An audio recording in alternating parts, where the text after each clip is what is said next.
यश petrol pump Mhaswad येथे manager म्हणून काम करणाऱ्या रणजित नवनाथ सरगर राहणार दिडवागवाडी तालुका मान याने 4,11,279 रुपयांचा अपहार केल्याचा गुन्हा म्हसवड पोलीस ठाण्यात दाखल होता। गुन्हा घडल्यानंतर तो फरार झाला होता। या आरोपीचा शोध घेण्यासाठी सहाय्यक पोलीस निरीक्षक अक्षय सोनवणे यांच्या मार्गदर्शनाखाली पोलिसांची पथके मुंबई, पुणे, सोलापूर येथे पाठवण्यात आली होती। आरोपी वारंवार मोबाईल नंबर बदलून आणि ठिकाण बदलून पोलिसांना चकवा देत होता। गोपनीय माहिती आणि तांत्रिक विश्लेषणाच्या आधारे पोलिसांना आरोपी सोलापूर सातारा सीमेवर येणार असल्याची माहिती मिळाली। त्या माहितीच्या आधारे पोलिसांनी सापळा रचून आरोपीला अटक केली। आरोपीला न्यायालयात हजर केलं असता 4 दिवसांची पोलीस कोठडी मिळाली आहे।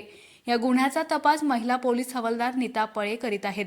ही कारवाई पोलीस अधीक्षक तुषार दोशी, अप्पर पोलीस अधीक्षक वैशाली कडूकर, उपविभागीय अधिकारी अश्विनी शेंडगे यांच्या मार्गदर्शनाखाली करण्यात आली।